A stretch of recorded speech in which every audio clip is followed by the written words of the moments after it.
Hello, everyone, and happy Independence, Nigeria. Happy 60th birthday to Nigeria. We may say, oh, we're not where we should be as a nation at 60, but we are heading to where we should be. But we can't do it alone, except you and I, and every Nigerian works together to build this Nigeria of our dreams. My name is Abike Dabre, our Chairman, CEO, Nigerians in Diaspora Commission, and I want to commend the organizers of this event, the New Frontier Africa, for putting this together. And the theme is Nigeria at 60, Nigerians in Diaspora, Nation Building and National Development. Now, as we look forward to the next 60 years, what should be the role of the diaspora in building this great country called Nigeria? On the part of government has set up an agency called the Nigerian Diaspora Commission, for which I'm the pioneer chairman. The agency is just barely a year old, and we've put in place programs and policies that are targeted specifically at the diaspora. Yes, you remit $26 billion annually to Nigeria, the highest in Africa. Nobody can take that for granted. But beyond the remittances that goes to families to take care of them, beyond the remittances that have played significant role and impact on the Nigerian economy, there's a lot the diaspora can do. For instance, we're putting in place a team to work out modalities for a Nigerian Diaspora Investment Trust Fund so that you can decide where you want to put your money. You can decide where you want to invest.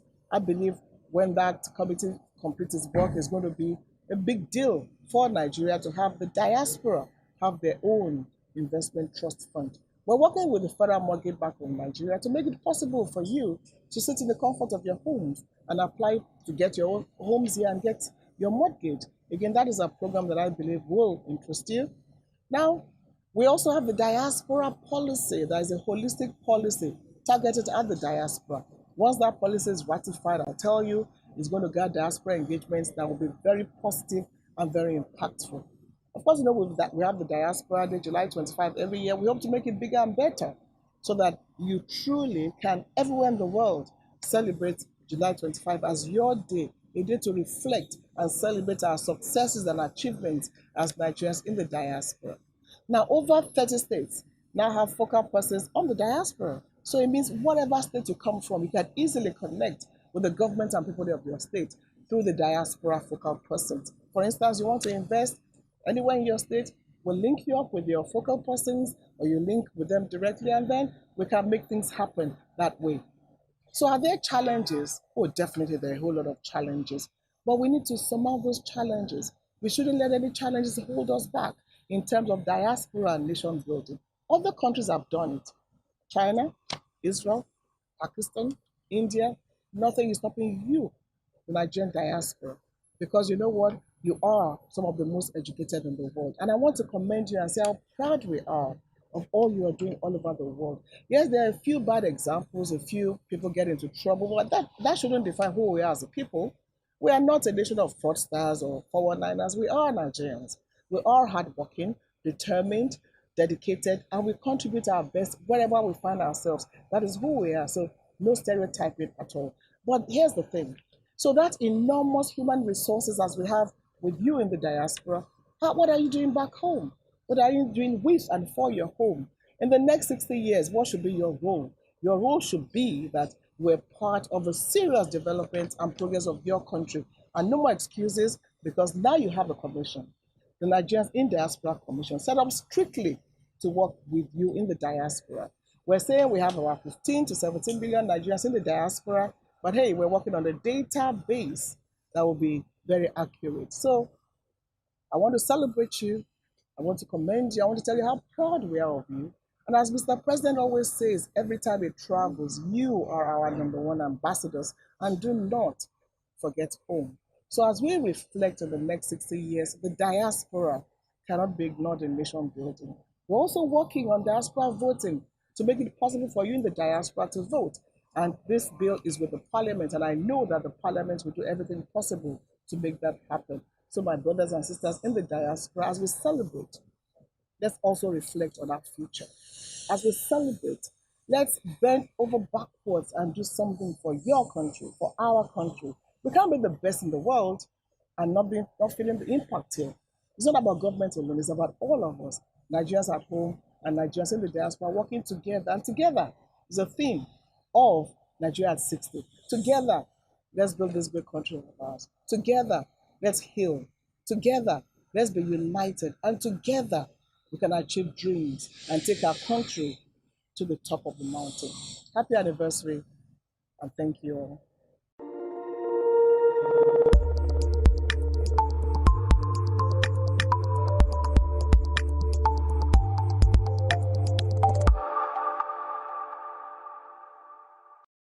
Welcome to the show, Honorable. Thank you. Nice to be with you. And before we start, I have to commend you. You're doing a great job promoting the diaspora here in America and around the world.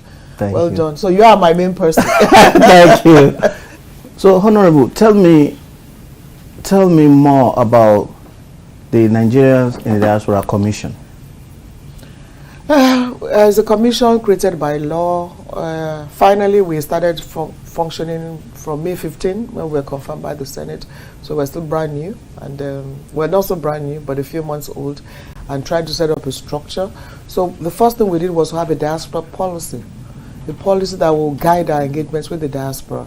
Now we've concluded work on that with stakeholders at the Ministry of Foreign Affairs, the International Organization for Migration, and all that, and we've submitted it to the Federal Executive Council through the Secretary to the Government of the Federation for onward approval by the Federal Executive Council. So if this policy is approved, it's a holistic policy that will guide all diaspora engagements. And, you know, Mr. President, I call him the most diaspora-friendly president we've ever had, who meets Nigerians everywhere he goes to, engages with them, and, you know, interacts with them. It's been very helpful because we have Nigerians, you know, coming back home to do great things in the country. They've always wanted to, but no structure. The terms of engagement was not defined. But now with the Diaspora Commission, we're defining and making that possible. So we're talking of about 15 million Nigerians in the diaspora. Now, number one challenge is an accurate database. We don't have it. So first thing is to work on that. And we break it down, you know, how many students, how many, you know, younger generation do we have abroad and other professionals. So we're working on that. It's going to take a while, and it's going to be thorough. It's going to take a while, and it's going to be expensive. So we hope that we can get all that funded because data is key. So that is important. Two is we've been paying lip service to Nigerians are the best all over the world. How can we have that connection, you know, between Nigerians abroad and Nigerians at home to contribute to the development of their country? I mean, we've been telling these stories before. Israel, Pakistan, India did it. We are doing it in Nigeria now, and we continue to engage and, you know, tap into the enormous human resources that we have in the diaspora. One of the programs we have that will be the very first program we're going to introduce is the Diaspora Professional Healthcare Initiative. We're working with the Federal Ministry of Health. We have our associations, ANPA in America, that's the Association of Nigerian Physicians in America, those in Canada, CANPAD, those in the UK, MANSAC, those in Africa. They've come together to come up with a Diaspora Professional Healthcare Initiative where they'll put hands together. For instance, you might be spending your sabbatical 3 to 6 months in Nigeria, so a pool of resources that will be, you know, contributing to the skills in terms of medical services. It could be training, it could be, you know, equipment and all that. So we're working in that regard with them, and we believe that this program, which involves our doctors, medical professionals in the diaspora, along with those at home, will actually revolutionize the medical industry in Nigeria. So that is there. And there are a few other programs on board. We have the Diaspora Investment Summit coming up in November, because we're telling, you know, we go abroad to say, come and invest. We're telling Nigerians in the diaspora, come home and see what you can do. This will be the second summit. And the first one was very successful. We had about 300 from all over the world. And some have stayed back to go basically into agriculture. And we'll be having that again this year. And then and then of course diaspora interventions. When Nigerians are in trouble, we try to help. I mean, funding is an issue, but that doesn't deter us. So we try to help, we try to support, we try to, you know, the idea is that as the president has directed, wherever you are as a Nigerian government, your welfare is the responsibility of government. So we continue to do that. You talk about database, and I think that what will help you will be to work with Nigeria umbrella association in the diaspora. So is there any organization in, for example, the United States, any organization that you will be partnering with? There are several. We're not limiting ourselves to what I've told you about AMPA. Okay. It's an association of medical professionals. Professionals. You have the nurses, Association of Nurses, you have the pharmacists, so you have the professionals, you have the Nigeria Diaspora Organization, and you have some other organizations. So we're working with all of them to see how we can gather data and work together. So, and the Nigerian Embassy, the Nigerian missions. So what's the data in New York? What's the data in Atlanta? What's the data in Washington? And then we'll pull everything together. There's a huge association in Houston. What is your data? So we'll pull it together and work with the experts in the digital field to get it together. Like I said, it's going to take a while, but we need to. It's important we have the data. So we're starting with that. Recently, you launched the Door of Returns initiative. Well, there's a Door of Our Return initiative all over the world where, like in America, there's a Door of Our Return initiative, but Nigeria was the first in Badagry. We're able to do 3 years ago a Door of Return. The idea is they were taken away to the point of no return. So we received them warmly through a Door of Return. They were taken away as slaves. Now their ancestors were taken away as slaves. Now they return as kings and queens. We did the first one. It was very successful in Badagry. We did the second one. Now we're doing the third one with Lagos State as the chief host, where we're going to receive some of our brothers and sisters in the diaspora from America, from North America, from Jamaica, from Brazil, from Latin America. From the Caribbean. From the Caribbean. They walk through that door. And it's like an emotional connection, a spiritual connection, a physical connection, and an economic connection back to the motherland. Because these are people who are successful in their lives. They're looking for also what they can do in the motherland. And a lot of them are doing their DNA to find out where they came from. So the commission is also linking up with the historic African diaspora. As long as you're a black boy, you're an African. And if Africans all over the world do not get together to develop the continent, then the world will continue to look down on Africa. So it's a movement that is going on now about Africans coming together wherever they are to do something on the continent. And I'm glad to be a part of that movement. So we look forward to, in fact, it's going to be not just one Door of Return, but several, because another group is coming in November, another is coming in December. So we want to see how it's going to be like a major tourist attraction. Once you're in Nigeria, you want to visit the Door. So you've been busy lately with the South Africa xenophobic issues, with many issues affecting Nigerians all around the world. How do you relax? Well, the work has to be done. The work has to be done. Take, for instance, the South Africa returnees. I mean, it is our responsibility as government to be there, to show them love, to show them affection, to welcome them back. And I'm glad the commission with my staff were able to do the bits we could do. I mean, not that we got any funding, but we mobilized. We were able to do what we could do, and we're ready for more of them now be coming back. And then wherever we have such distress cases, we will continue to intervene. And what I'm even happy about is that Nigerians are now very much involved. There was somebody that got stranded in Trinidad and Tobago. The wife of the governor of Osho has brought him back. There was a guy stranded here in New Jersey. The Nigerian community in that area, I mean, he was on the streets. They put him up for rehabilitation. If you see his picture then and now. So it's a communal thing. We're all brothers and sisters, and I'm glad that we're able to push that matter forward. And so it's not just about government, it's about every one of us.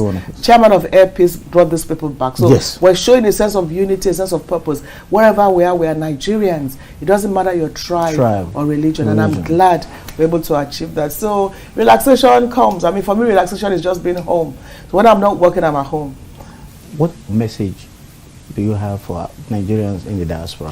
For Nigerians in the diaspora, the President Buhari's administration is very determined to work with Nigerians in the diaspora. Like I said, we're putting together policies that will guide our engagement with the diaspora. We appeal to Nigerians in the diaspora that no matter what, home will always be home. Home may not be perfect now, but we want to work with you to achieve perfection. We want Nigerians in the diaspora we want to tap into the enormous human resources we have in the diaspora, as well as those at home, to build a country of our dreams. So we'll be engaging a lot with Nigerians in the diaspora, having programs in place, having policies in place. We're going to make it easier for you to communicate with us, working with our embassies, working with the various diaspora organizations. And, I believe that if we truly, have Nigerians in the diaspora on board, working with Nigerians at home, will build the Nigeria of our dreams. We have the best professionals everywhere in the world. And we should ask ourselves, so if we are the best everywhere in the world, why can't we be the best at home? It's a challenge to all of us, not just the government. And I was talking to a medical doctor. I said, listen, everywhere you go, Nigerian doctor. And he said, yes, they know that and they want to do something for their country. And they're not asking for anything but the structure which we are providing. So for Nigerians in the diaspora, it's not yet El Dorado, but we want to work with you. President Buhari wants to work with you to build the Nigeria of our dreams. So we're there to work together, to do things together. I commend Nigerians in the diaspora for being the best in what they do. We have a few people committing crime, but that's not who we are. That's not who we are. One person commits a crime, I'll give you 10,000 doing great things. We must celebrate ourselves. Nobody will celebrate us but ourselves. So we have a program called the Diaspora Delight. We're going to showcase Nigerians doing great things. And it's amazing, it's enormous. So we will tell our stories. Nobody will tell them but ourselves. Thank you so much, Honorable. What would you like to share with anybody watching the show before you leave? Just that we have a beautiful country. We're fantastic people. All we need to do is cross the T's and dot the I's and work together to just build that amazing country. We should get away from we have the potential. Let's work together to realize those potentials. We all have the responsibility, government, the people. Government must play its role of taking care of the welfare of the people, of showing concern and care, of putting in place infrastructure, policies, development. President Buhari has said he wants to focus on insecurity, the economy, and to fight corruption. Let's join hands with him to make that happen. We'll play our bit, government plays their bit, and we just need to build the Nigeria of our dreams. Look at what happened with the case of South Africa. It was emotional watching them come down. It didn't matter where anybody came from. It didn't matter. They were Nigerians. We were all Nigerians, and we hugged each other, embraced each other, and said together, as Nigerians, we'll not allow any form of humiliation. Let's build the Nigeria of our dreams, and it doesn't matter where we come from. We are Nigerians, and we're truly a great country, and we need to work together to achieve our dreams together. Thank you so much, Honorable Abike Dabiri, for your time. Thank you, everyone, for watching the Diaspora Today show today. Honorable Abike Dabiri Erewa is among top government official from Federal Republic of Nigeria, currently participating at the United Nations General Assembly for 2019. She's been very, very vocal.